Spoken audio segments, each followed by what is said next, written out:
তাদের ভালো আছে কিছু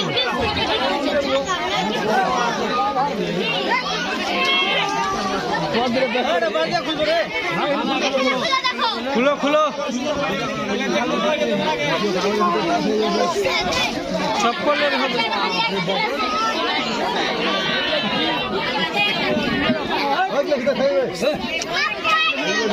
ঢুকালছি রে একটা করলি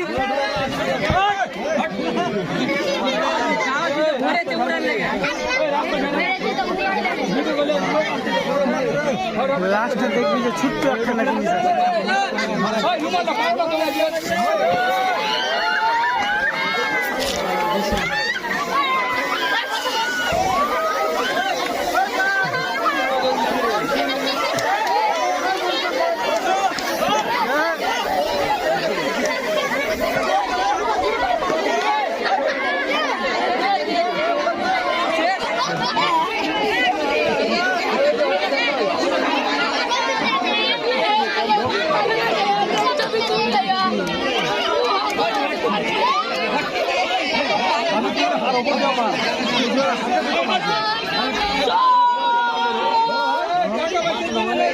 যা কোনো এত বড় সামান